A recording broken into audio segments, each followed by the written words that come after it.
The Great War and Return. The Great War had ended. The battlefield lay in ruin, smoke still curling from villages, the cries of the wounded echoing faintly. Fairies, elves, and dwarves cheered their survival. Yet Mick's thoughts were with Sophia. He needed to see her, to make sure she was safe. He made his way back to the castle, each step heavy with exhaustion. The halls were quiet, eerily so, as if the kingdom itself held its breath. When he reached their chamber, the air inside was colder than it should have been, and the torches flickered unnaturally. Mick's heart clenched. The room was empty, except for the sight that froze him in place. Sophia floated in midair, silver hair drifting as if underwater, eyes wide but unseeing. Dark smoke spiraled around her, curling like living serpents, pulsating with sinister rhythm. Her body was still, yet the air vibrated with power. A laugh echoed, low, cruel, omnipresent. A swirling black and violet portal tore open in the center of the room. Dark Aeron stepped through, eyes glowing crimson, his presence suffocating. "So the hero returns," he sneered. "You want to save your beloved? Come and get her." Before Mick could react, tendrils of dark smoke lashed out and wrapped around Sophia. She let out a cry that vanished into the shadows.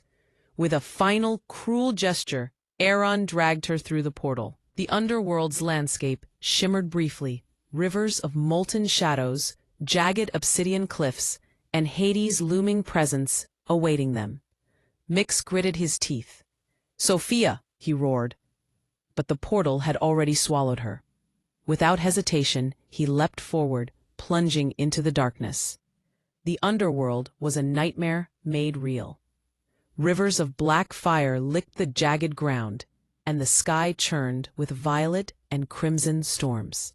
Mick pressed on, sword blazing with the crescent's light, facing Hades and Dark Aeron, their power twisting the very terrain. "You dare enter my domain, mortal," Hades' voice boomed, shaking the air. "Even your beloved cannot save you." Dark Aeron circled him, eyes glowing crimson. "Come closer. Save her, if you can survive." "I don't fight for myself," Mick shouted. "I fight for her." The battle erupted. Darkness clashed with light. Shadow struck crescent-powered steel, and the ground trembled. Mick dodged, countered, leapt. But Hades' power was crushing. Then, as he directly faced Hades, a dark spike pierced his side, a fatal injury. Pain exploded through his body, yet his resolve burned brighter than ever. At that moment, the air cracked open. 5 dragons descended. Fire dragon, ice dragon, wind dragon, light dragon, dark dragon. They circled Mick, their elemental energies merging into the spear of Triumph, glowing with fire, ice, wind, light, and shadow. With his last strength, Mick grasped the spear. Power surged, fueling a final push against Hades and Aeron. Darkness collided with elemental fury. Obsidian shattered, rivers of black fire exploded, and the Storn screamed. Hades staggered, Aeron faltered, and with one brilliant strike, Mick drove the spear through the heart of their combined forces. The gods' screams echoed and faded. The underworld trembled, then began to settle. Sophia, still weakened but determined, raised her hands. Channeling her power, she shattered the dark cage and created a portal of golden light.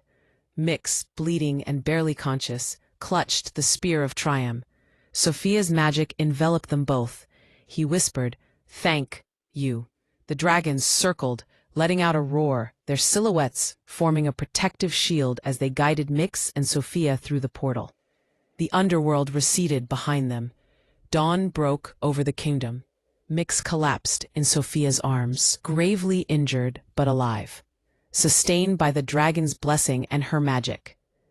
"We survived," he whispered. Sophia smiled, tears streaming, holding him close. The battle was over. Hades and Dark Aeron defeated, the kingdom safe. Yet Mick's fatal injury was a reminder. Even heroes bleed for love, and even victory comes at a cost. The hallway of the palace shimmered as the golden portal tore open, spilling brilliant radiance into the stone corridors.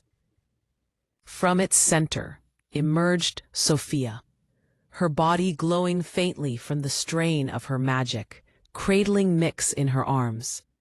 His armor was scorched, blood streaked across his chest, his breathing shallow but steady. The sudden appearance froze everyone in place. King Artheon and Queen Miralda stepped forward, their expressions a mixture of awe and horror. Beside them, the king and queen of the dwarves and the elves, unaware of the underworld's horrors, stared wide-eyed, mouths slightly open, trying to comprehend the scene before them. What happened?" the elf queen whispered, her hands trembling. The dwarves' king muttered under his breath, "By the gods! He's alive?" Clara's eyes widened as she took in the sight.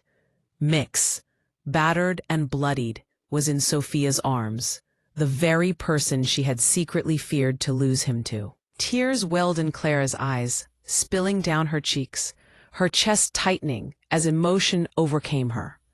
"Mix," she whispered, her voice barely audible, trembling as she watched him struggle to breathe.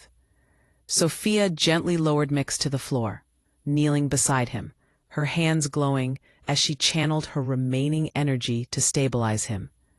His eyes fluttered open, and a faint, pained smile formed. "I made it back," he gasped, voice weak but full of relief. He reached out, trembling, to Sophia. The king's voice broke the silence, filled with a mix of fear and authority. This is impossible. You came back from the underworld." Sophia nodded, exhaustion heavy on her shoulders. "It was a fight beyond anything we've ever faced. But Mix, he survived. The dragon's power and the spear of Triumph, it helped." Clara knelt beside them, unable to stop the tears. "You're alive," she whispered, almost to herself, her emotions a mixture of relief, guilt, and lingering affection. Mix weakly raised his hand, touching her shoulder. I made it," he said, voice strained. "Thanks to all of you, and Sophia."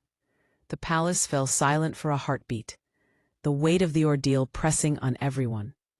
Slowly, the king stepped forward, laying a hand on Mix's shoulder. "You fought bravely, far beyond any mortal," he said, his voice heavy with pride and sorrow. Sophia's hands still glowed faintly, her eyes meeting Mix. "Rest now. We're home," she whispered softly. Clara's tears fell freely, yet she smiled faintly through the sorrow. Even in the shadow of grief and fear, hope had returned with Mix. The portal behind them shimmered one last time, then closed, leaving only the light of dawn spilling into the palace, a quiet promise that the kingdom had survived, and that heroes, though scarred, had endured. Mix lay back, breathing shallow but stable, Sophia holding his hand, Clara kneeling close, and the royals and allies gathering around. The silence was no longer just fear, it was relief, awe, and the unspoken recognition of the trials they had all survived. The Great War was over, but in the hearts of those who had witnessed it, the memory of fire, shadow, and sacrifice would never fade.